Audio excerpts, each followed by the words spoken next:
Right.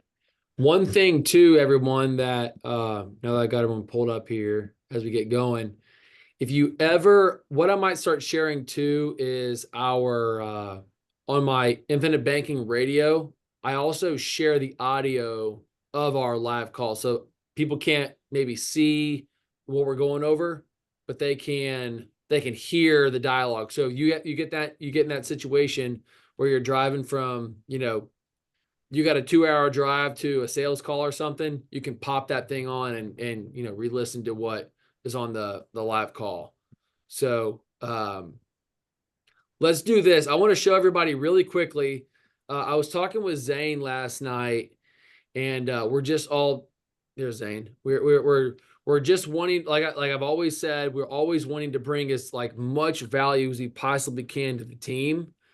And so I think the best way that we can do this, and I like everyone's feedback and opinion, but we want to start having more of an agenda in every single week on our calls. So what I want to I'll show you, this is kind of where I'm just kind of not building it out, but this is very simple. Again, this is, my someone with a making $8 an hour could probably build this out too. I was just looking online last night trying to find a way of just creating consistency in our calls, because I want everybody to feel heard. I want everyone to talk about their own situation. I want people to feel like we're all on the same page, but I also don't want me just to like feel like I'm up on top and I'm preaching to everybody, because that's not fair either.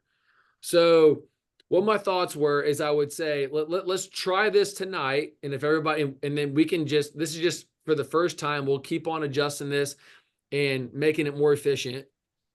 And thankfully, our boy John Surdy over here is going to kind of be our quote unquote guinea pig for our hot seat, if you want to call it, and just talk about a weekly member focus, right? Like what he's up to, some of the his story, where he's at, what he's doing, some of the challenges that he's facing, some of the buildings that he's working on, like all that kind of stuff, and then what his goals are with real estate. I think that's good for all of us to hear another member's story. So then, as we're all, we can all give feedback, we can all discuss, like have opinions and thoughts on like how to, just bring our collective stronger together. But before I jump into that, I want to, I don't know who all is on here right now that's brand new, but there is, there's at least one person. Everybody else is new. I know Bruce spoke last week, and maybe Michael, maybe you spoke last week too, and Kiani. But I know we have another, our newest member is McKinley Baird. She's actually also an associate with us for our infinite banking and our life insurance business. And so, McKinley, if you want to give us 30,000 feet, 30 seconds of who you are, what you do, love to have you chop up really quickly. Absolutely. Can you see me? Yes. Okay. Hey everyone. So my name is McKinley. I'm super excited to be part of the team, and I think what we're doing here at CRE is really special, and I'm buying into it. I kind of had that aha moment. And just I'm a senior at UAB. I let's see. I so I'm a senior. I played golf there, and I'm really excited to be part of the team. I've read all the infinite banking books, and I'm just super excited. Awesome. Yeah, McKinley is still, as you can tell, she's very still high level. She loves the philosophical words of excitement, encouragement, thrilled, all the words that the politicians use. Yeah, sorry, Giving you caught a me off hard guard. time, I was in McKinley. the I'm car. giving you a hard time. I'm just kidding. Sorry. No, I'm totally giving you a hard time. Well, let's do this then. So again, we'll give us John's got to skate. So maybe we like switch up this like kind of round robin and the hot seat in this one. John, man, what are you okay with this? Like maybe we just jump kind of right into your story, and then everyone else can Sure. kind of can be bopper on that. But man, just kind of give us If you like, I'll make you the host. If you like the would sharing your screen be helpful or no or not really. Just really Not you not too much. okay. Well, then let's just do this. Like, kind of give us your story. Where you're from, how you got there. I think it's just kind of build some rapport on like our group and where we are, where you're Yeah. facing challenges, and then obviously like what the goals are. Like, what are we really trying to accomplish with commercial real estate? So take that over, John. Thanks. Sure. Yeah, no problem, Nolan. Yeah, I mean, I've been a part of this group for since March and kind of had to put it on a hiatus just from like my personal business stuff and things that are going on. And then I kind of rekindled it back in July and, took it by the horns. By that point, Nolan and the team kind of revamped a little bit of the course. I'm sure you guys saw. But once I just started to like, doing deals, making offers and really just talking to brokers, it became a lot easier to really understand how a lot of this stuff works. But I haven't had a deal yet. I'm pretty close. I've had one LOI so far. But really, I've been in other groups. I was in this like sector 8 housing or section 8 housing group and I got kind of caught off guard a little bit there and realized that wasn't for me. And I'm sure, as well as you guys, the message that Nolan brings with, instead of just having like 55 houses, single family home being a landlord that, people don't really want to talk to and, they look down on, this is more of a business relationship with the tenant and you're dealing with businesses. So, that really attracted me to this. And everything is true since, I've been going out there and just calling different brokers and things like that. And sorry, my wife's calling me here. Um, but the experience has been pretty good. I don't know if everyone's, been in this group for a very long time, but I feel like I'm pretty close to landing a deal finally. It's just really, I'm in Florida, so the market is a little bit slower here in terms of like finding a lot of our financial metrics.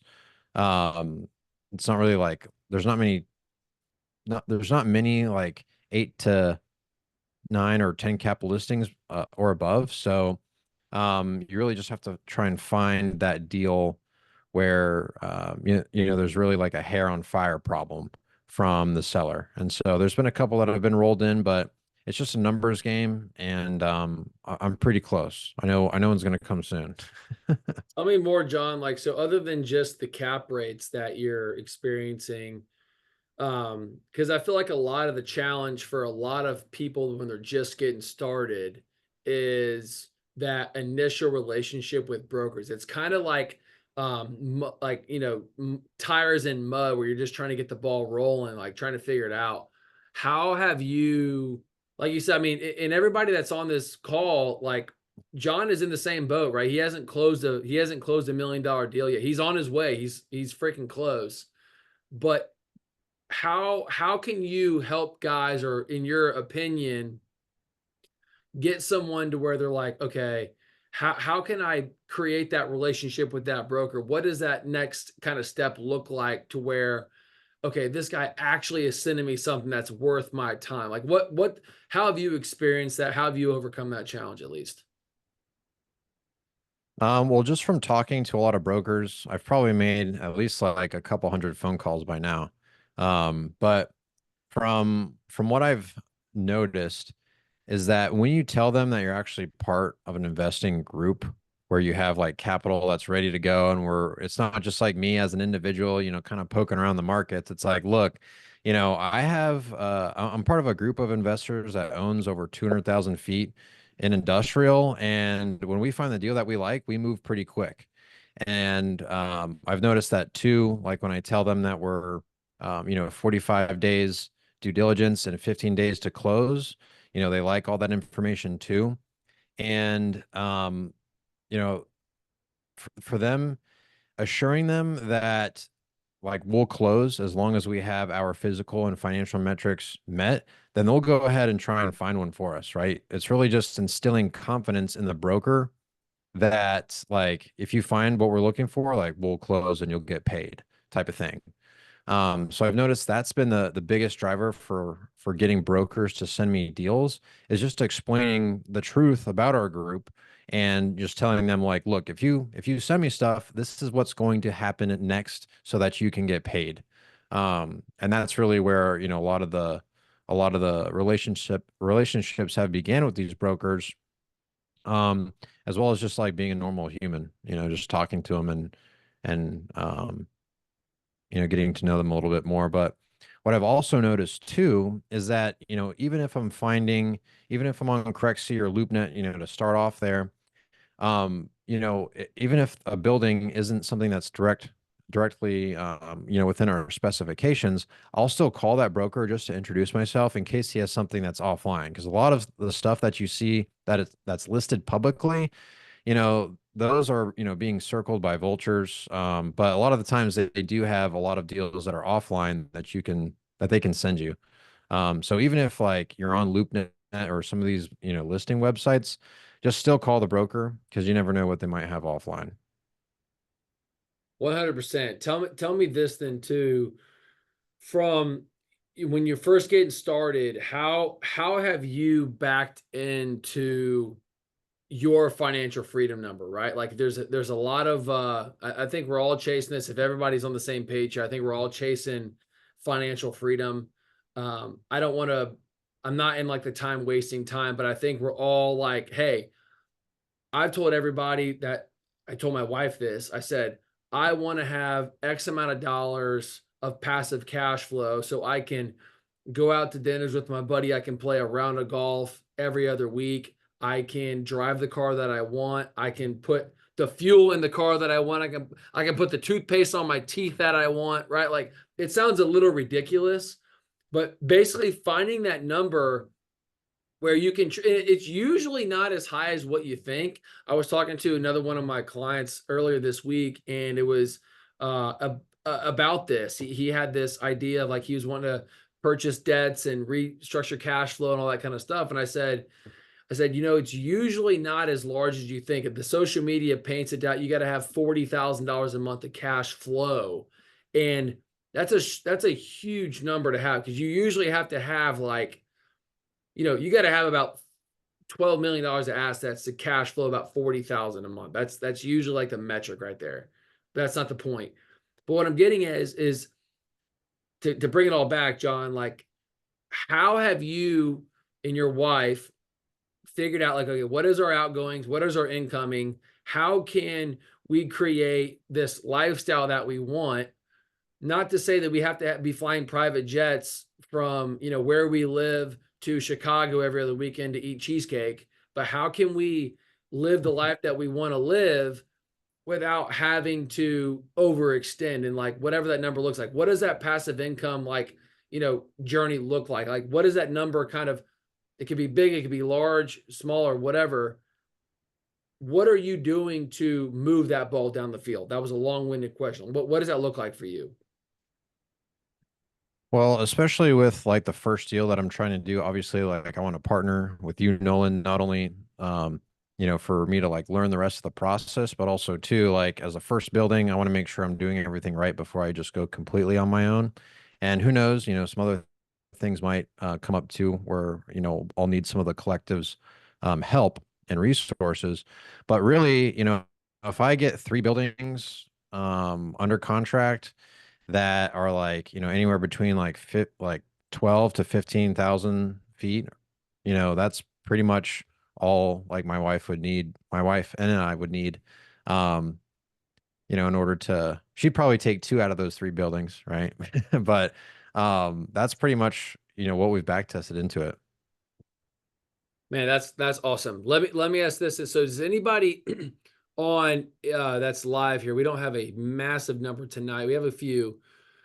Anybody have like questions or thoughts for John as we kind of as we're moving on tonight? Like I said, I'm trying a new little standard operating procedure for our live calls. Does anyone have thoughts or questions for John, like advice, questions for him and how he can help or how we can help y'all or whatever in between?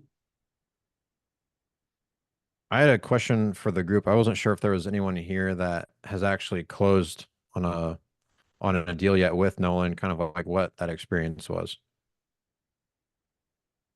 Let's see. I think everybody on this group is relatively new, or on this call in particular is relatively new. Probably within Uh, the last month. yeah, but I do have a Gotcha. question, John. Like, well, I guess if Sure. no one asks, I kind of want to get into like an actual deal and like the situation behind a deal that you were looking at. I know there has been several of them that you Yeah, looked which at. one? Yeah, whatever one like you think would be most interesting to talk about, because I think the people on this Hmm. call would kind of want to see some technical situations about a particular deal so that they can apply Sure. those lessons, what how you guys got into the negotiation, what they're asking, all that technical stuff, and then also how the deal might have fallen through and what you learned from that whole thing. If you want to just jump into something like that. Gotcha. Yeah. I have about 10 minutes left, so I can definitely share my screen here. Oh, Okay. I need the permission. But yeah, I mean, as far as like, I'm not sure where everyone lives right now. But I live in South Florida, and I remember when I was asking my local, my local brokers, like, what deals are around here, and I was telling them some of our financial metrics, and they pretty much, were just like laughing at me, only because like, a lot of them are like, there's not even such thing as a six cap around here. You're lucky if you're getting something for a four cap. And I'm like, okay. And so instead of having like a lot of those repeat conversations with some of my local brokers, and I'm sure there's deals out here, but really North Florida is the area to go to. And so since I'm not from there, I really had to rely on, some of these listing websites to just introduce myself to different brokers. And so, I've not figured out, but I've found out of a little bit of a cheat sheet here that helps me just like, call people if I wanted to set aside a couple hours. But I don't know if everyone's familiar with Crexy, but obviously, they have a pretty good way to just like start out where you can, just hit industrial for sale. And then maybe I'll just put like Orlando, Florida. And then, they have different filters on here. And again, this is just like if you just want to start calling brokers and you're not sure where to start, this is a pretty good spot to just get the ball rolling type of thing. So I just put in 10,000 feet for our minimum. And then I don't want to hit like too many uh filters on here just because sometimes you can negotiate or sometimes things change. Like I've had it before where a vacant building had a new lease on it. And even though it was listed on here as vacant, like you should still call those, different things around. So I just make sure not to like go to the ones that say multi-tenant, right? So really we want to look for single tenant buildings, things like that. So I'll just hit like single, vacant. And right now there's only 3 listings within that area, so it narrows it down pretty good within this area here. But they'll bring it up on the left-hand side. You can just click on any one of them that you want. I think I've already talked to all of these people too. But for example, like with this one here, like it'll give you some information here. Sometimes what I like to do is I just like to call the broker like right off the bat. And the first question I ask is, and what makes industrial and commercial buildings valuable is what's the current lease situation, right? That's always like the first thing that you should always ask because a vacant building is pretty much worthless. I'm not sure if you guys have read the book that Nolan recommends to read all the time in his videos, but that goes ahead and really gives you the whole reason why we're doing this is to essentially take these buildings that are cash flowing and benefit from them, right? So the first thing that you want to do is call them and ask them what the lease is like. And then with our pro forma you can pretty much get um from these listings like all the information that we typically need. I'm not sure if you guys have played around with the performers yet, but I know it looks like that there's a lot going on, but really it's essentially these first couple boxes here that you really need to be concerned about moving, like just starting out, right? So obviously, like as well as the square or the value of the land, you don't really need to worry about that. It's mainly just square footage, as well as the monthly rent. And the way that you would get that from these listing websites is that normally they have a like an ROI, and you just divide that by 12 to get the monthly rent. Sometimes those numbers aren't accurate, so it's always good to just call the broker and ask. But then it'll spit out, some of the metrics that we're looking for, and then you can kind of just go from there. Sometimes I have like a ballpark just to see if it's even worth your time. Um, but again, it's good to just call these brokers in general because you never know what they might have offline. Um, but if you're just looking to try and, get started calling brokers within your area, I mean, you can do what Nolan suggests in the videos, which is to call, someone who you may know who might be a residential broker who has a commercial person in their office, or if you just want to call around locally, if you know that your market, has listings between that like 7 to 10 cap or more. But just because my local area does not have those, I had to go on these listing websites to try and connect with some different brokers here. So, um, but there's some good filters that you can use on these to really just get you started. Man, I'm trying that's to think. awesome. Yeah, no, no, go ahead, go ahead. Yeah, I'm trying to think of a specific deal that we did recently. Let's see. How much time I got? Let I me got a say Can I few this. more ask a quick minutes. question, John? No, go ahead. Sure. Sorry. Hey, do you pay for Crexy service, or is that just the free version? You go and you just do the free search or whatever? Because the Yeah, version it's I just the free. use, that's the free one. Okay, I must not have it sorted right or something. But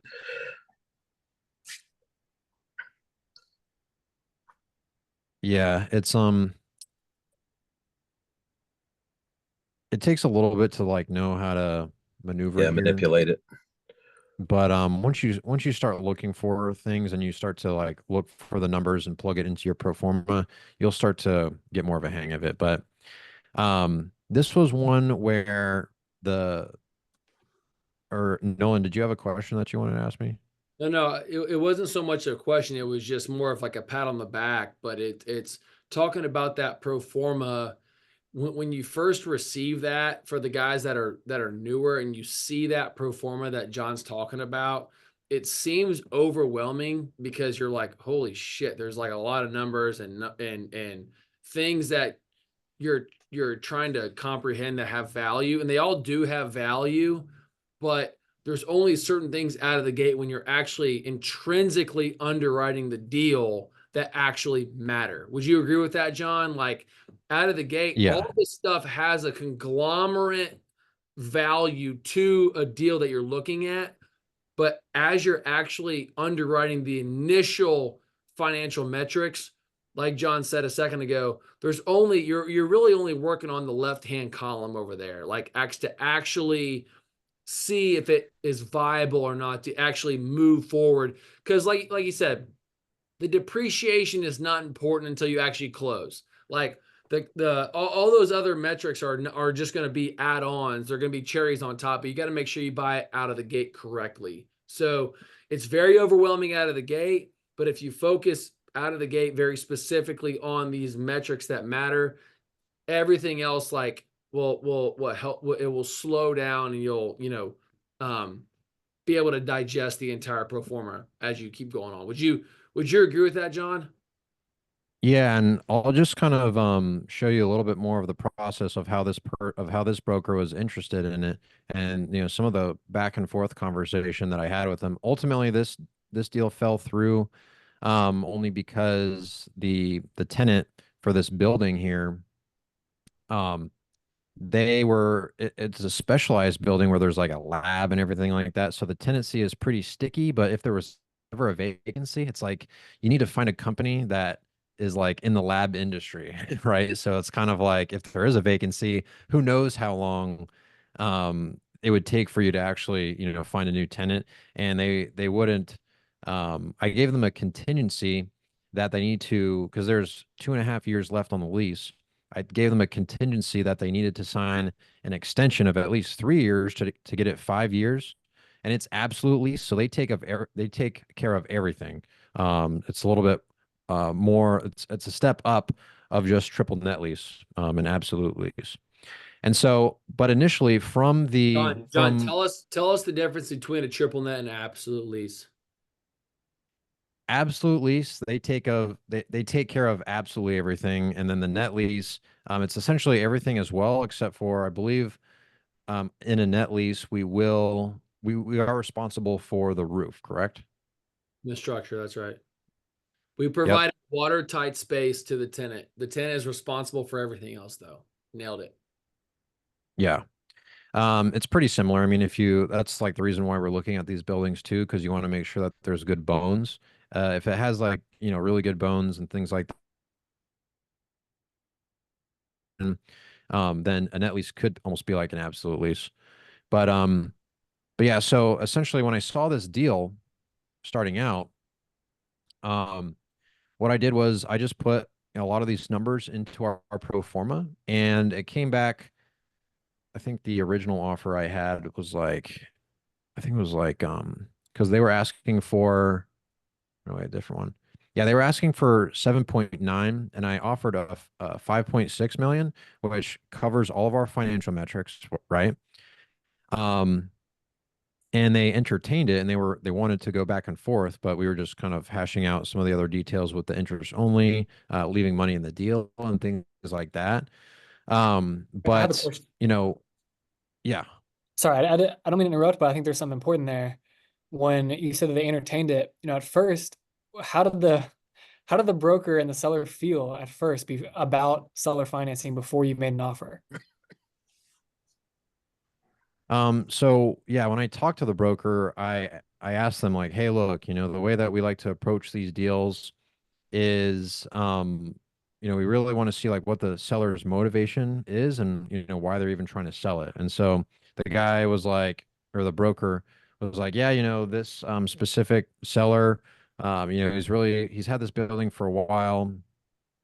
He's just him and his wife are trying to retire and all that stuff. And so, I asked the broker, I was like, hey, look, I'm sure, this building has been listed here for quite some time. Um, have they ever been offered to leave money in the deal so that, they have some passive income during their retirement? And he was like, yes, there's been some in the past. They're open to it. They're open to seller financing. And he used that word. We don't really like to use that word. We like to say leaving money in the deal. It's more of a positive connotation. Um, but if sometimes the brokers just use those terms, you just say yes. But if they say they are open to it, then that's a really good green light, for you to, go ahead and spend the time to, go through the pro forma so that then Can you hear us, John? You're breaking up. but yeah, I mean, yeah, can you hear me? Yeah, kind of. But okay, so what was the deal that we were working on where you said that the seller would get, you know, physically and emotionally upset when they heard the word seller financing?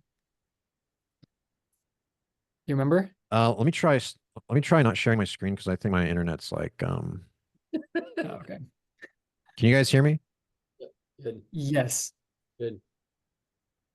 Yeah, I mean, I do have to get to my next meeting here, but essentially the seller and the broker, they were just trying to, at the end of the day, just boss me around, and I needed help from Zane and Nolan to remind myself, like, we're the ones driving this. Like they don't have a sale unless like we're there. So, even though the broker was trying to defend his client, which was the seller, I was like, look, you don't get to sell the building unless, you know, uh, unless we're driving this thing. So, it's just a reminder that like we're the ones that make things happen.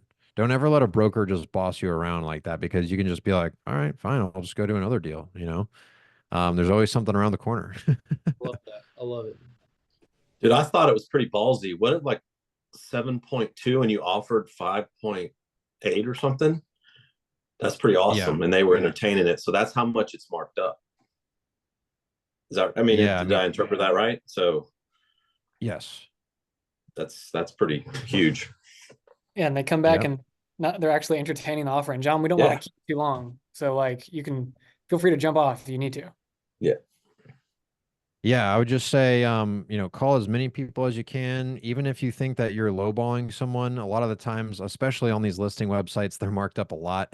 So, and you never know what the seller motivation is. So, if I were to leave 2 bits of information, I would say when you're calling brokers, find out what the lease is like on the building and find out the seller motivation as much as you can.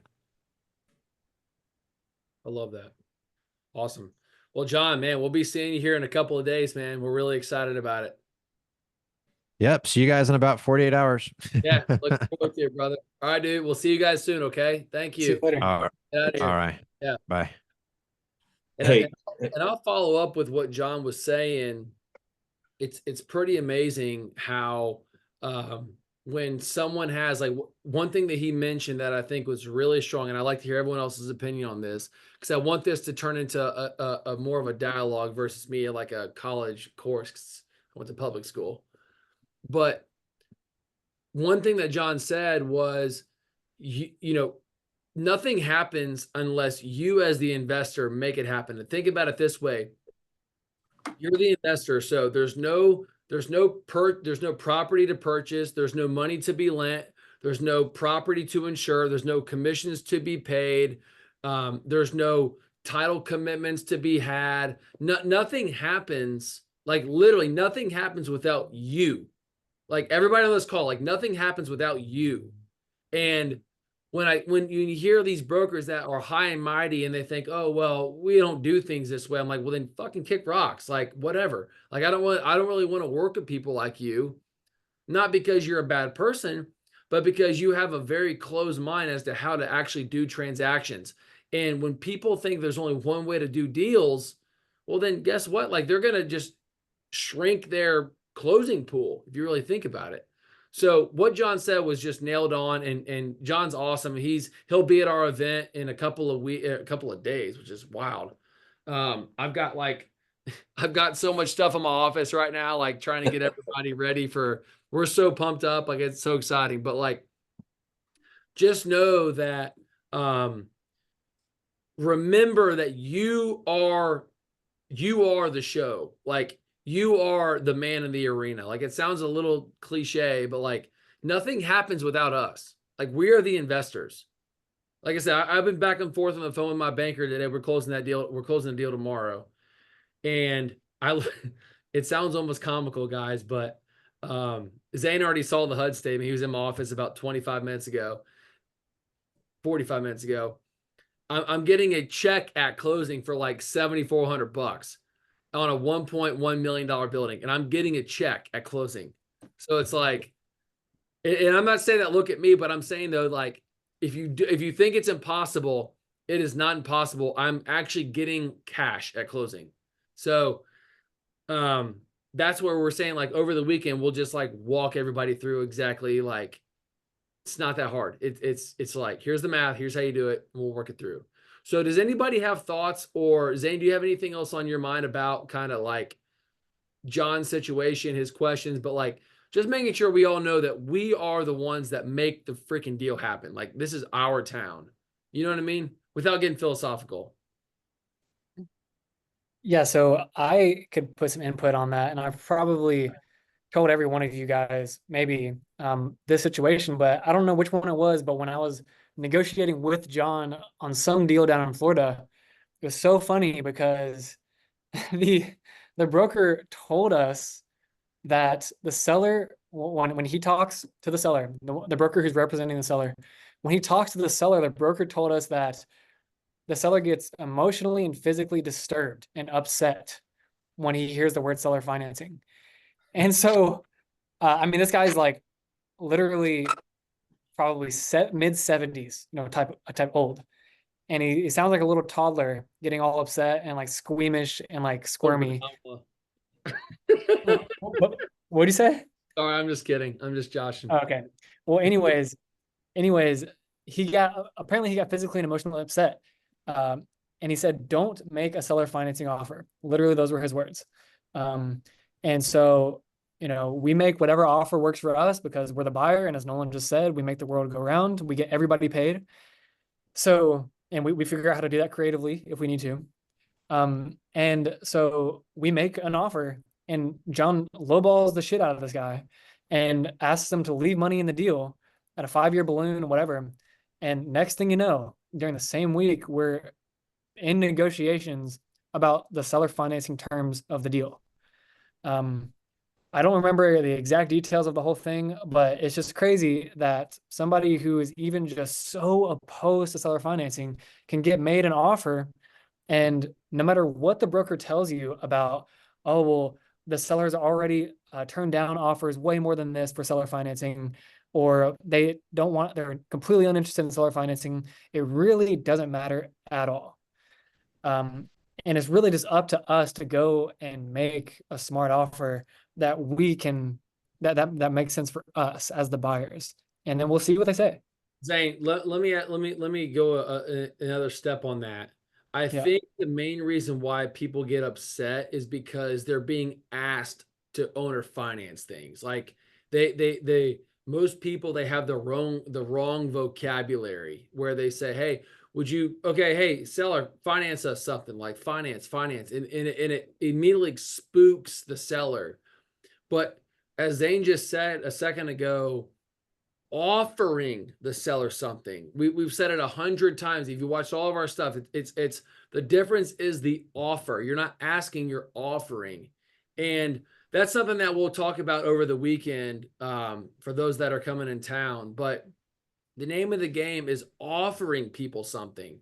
Like we joke all the time, anybody's ever asked to do something, you're always going to say no. Like if my wife asks me to do something, I'll do it, of course, because she's my wife. But I'd much rather be offered maybe a little something nice later on. Like then it's a no-brainer. This is a good deal, right? Am I crazy? Like it's a no-brainer.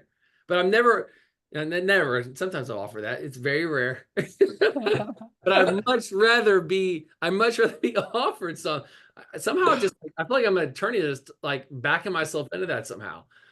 No, we all much would prefer to be offered something than asked to be done, like to do something, And like Zane said, and what John said, and what I just said, end of the day, the whole world goes around because of what we like as the investors. We're the ones that make the deal happen, And so, without getting philosophical, like my banker was calling, like I said, my banker was calling me today, and I was like, hey, Mason, I'll get back to you. Like I'm doing a couple other things right now.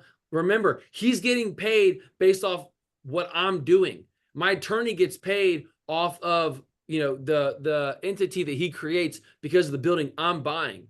So don't forget that. Like have a little, we're all going to get there, right? It doesn't happen overnight as we're moving down the line, but like remember that we don't, the world doesn't revolve around anybody else. It revolves around the investor. Like nobody gets paid unless you make the moves, So that's my like, I don't know, hypothetical, or like, philosophical way of thinking about it, I guess. Who has thoughts or questions about that as we're kind of, moving on? I can share my screen. I can go over some deals and stuff like that.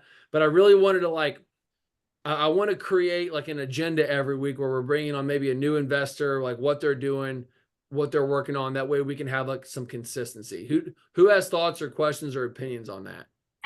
Hey, Nolan, I got something for you that kind of ties into what John was talking about earlier. Yeah. So I remember him mentioning, right, kind of the same thing that we've dealt with. So I'm out here in Phoenix. I'm Keone for those who I haven't met, but kind of the same thing with brokers talking about how, good luck finding anything because everything's right at about 5.5 to 6% cap rate, right? Going to the vacancy portion of the pro forma, how do we feel about vacancy? Is it just completely off the table? It's not part of our game plan. We don't want to, even try to make offers on vacant properties, even if it could be a good deal and does check all the physical attribute boxes? Or is it something that we just we try to steer away from? No, dude, I mean, I personally love vacancies. Vacancies are where you make the most equity in a deal. So, Keanu, let me share my screen so we can kind of go over that. If Sure. everyone can do it, that so we can all see what we're talking about here.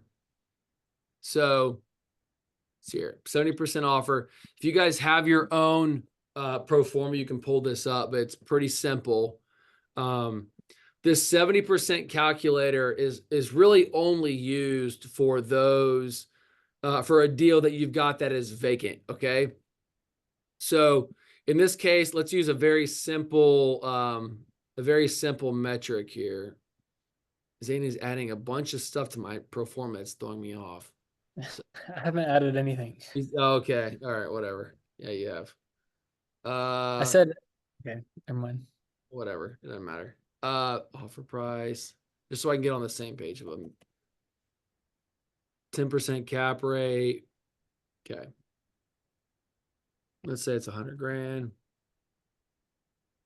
$6. Let's just say it was. I mean, I'm trying to use like the most round math. That's not right. In terms of, I'm trying to go back and like figure out where I'm off here because this is all calculated out now. So let's do this. Sorry guys, I'm trying to answer your question here. So 10,000 square feet, $6 a foot. Oh, here's what I'm missing it. It needs to be. Where am I missing this? What's the longest you had to wait to find a tenant if you like the vacant building better? It usually is like less than six months. I would say that by the time I buy something to when I'm ready to like when it's leasing up, I would say it's usually like less than 6 months. So Nolan, in that scenario, I guess, right? Oh, there's some Those properties you're buying, is that something that means you're fronting that cost? You Yeah, got those to build first in 6 the months? debt service. Go ahead. Sorry. No, I was just saying you got to build in that debt service then if you don't have a tenant, right? Yeah, you got to build in the debt service. Okay, that's where I'm figuring out now. I'm better now. Okay, I was like, where am I missing like the actual intrinsic value here? It was the market rent. So very quickly, what I like to do, especially when I'm talking with my bankers, as you build the relationship with them, they'll understand your risk appetite. They know what you're doing. They have they understand what you're trying to do. And so what I'll do is I'll offer again. Again, you get to a point where you have a relationship with him. You say, hey, look, this is what I want to do. I need this, or I'm going to go to your competitor. And I look for interest carry. So in this case, let's say there's a vacancy and the debt is 800 grand and the mortgage payment is $500 a month or $5,000 a month or whatever the number is. I will look to say, hey, they're going to lend me $800,000 because I'm going to borrow 300,000 from, the seller. So I'm in it for no money. The bank is then going to put into my working capital account because that's where they want the mortgage to be drafted from and they want deposits.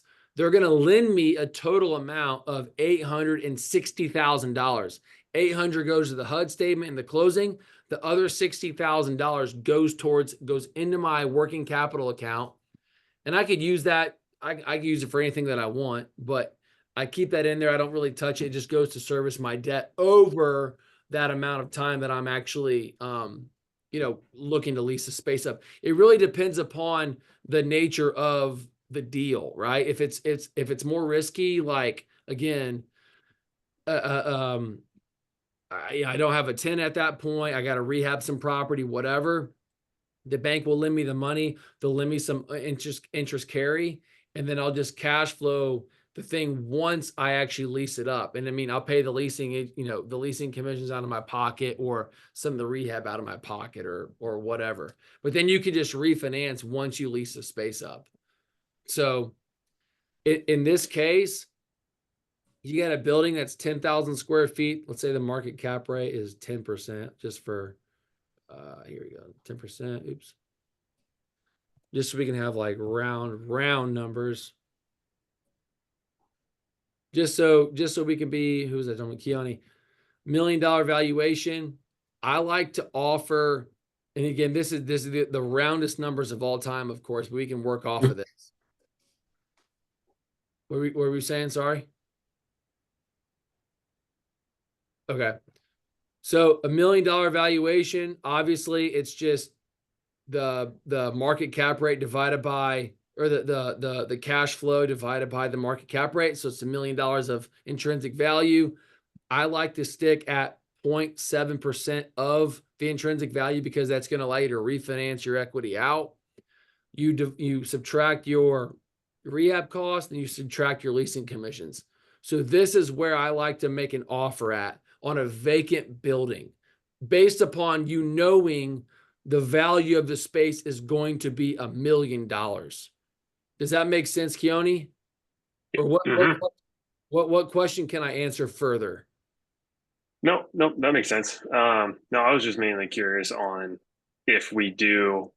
I just was curious on which route you guys take if you were interested in partnering. If you guys do vacant buildings or not. Sorry. I was losing my train of thought there for a second. No, all good. 100% open to looking at vacant space for an investor as they're getting started. I recommend getting a nice base hit because hitting doing a vacant deal out of the gate is, I mean, you'll increase your net worth like overnight when you lease the space up. It will happen overnight. It is a higher risk deal though because it's vacant, right? But the reason it's vacant is not because the building is worthless. It doesn't have value because the owner doesn't realize its intrinsic value. Like if the owner actually spent a couple of bucks and leased the space and then sold it at a cap rate, they would discover that it's worth way more than it just sitting at how it is. And so that's why vacant buildings are like such a hot commodity because most of the time it's in a trust. When it's in a trust, it's a godsend because you have a bunch of people making decisions that are idiots. They don't know anything. So you can make them an offer and get a chance to buy at a massive discount. But you just cannot, the name of the game is you cannot buy the property. If it's valued at this number based on these metrics, you've got to buy it at this number based upon the projected rehab cost and the leasing commissions. Like I would not go, this is the highest and best. I would start this offer at like 50% of its intrinsic value and then go up to like 560 or something like, because it's going to require a lot of risk on your point. It's going to require a lot of risk on your bank. Maybe if you bring investors, it enhances the risk for the entire deal, but the reward is higher. So definitely not opposed to vacancy, but just realize that when you have a vacancy, that suppresses the offer price based upon its intrinsic value. Does that make sense? Understood. Yes, sir. Awesome. And another thing that I'll add on to that is that we've kind of structured this whole partnership offer thing around stabilized assets to make it simple and risk-free for you guys, of course, and Nolan. But we're also, and I don't want to make any promises or anything yet, but Nolan and I are trying to figure out ways to get creative to make another type of offer to you guys to allow us to be able to take down these vacant spaces more easily and give you those like key metrics of what we need to have. And for example, like comps, like sales comps in the area and leasing comps in the area that are verifiable so that we can look at this deal, assess the risk, use our systems that we're putting in place as we speak in order to give you guys the option or the opportunity to get in on those vacant deals as well. So for right now, I think it's awesome that you guys go out and find, like Nolan said, these base hits, even though they're not base hits, these stabilized assets that we've already have kind of like our key metrics laid out for.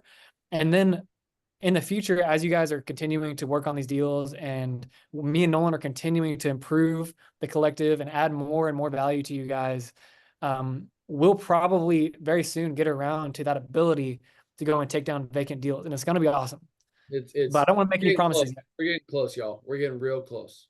I don't want to make any promises, but I think like Nolan said, we are getting close, and you guys are going to be a part of it, obviously, and I'm excited.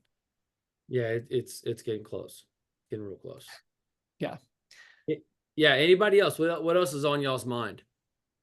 Sorry, I got another question. I want to go back to Johnny's situation or his example, because I think he said he's in South Florida, but the deal he's close on, at least it said, I think, Pensacola.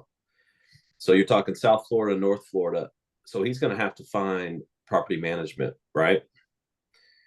So if you get property management on one property, I mean, that erodes margin quite a bit, doesn't it? I mean, is that the smartest thing to do? Or, I mean, I don't know. Just I'm naive to this. So yeah, what are your thoughts? Not a bad question. Not a bad question. And that's something that I would say that Johnny and I can cross that bridge when we get there.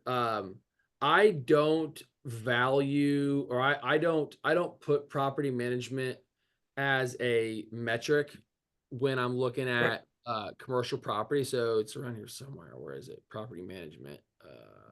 Management fee there. Yeah.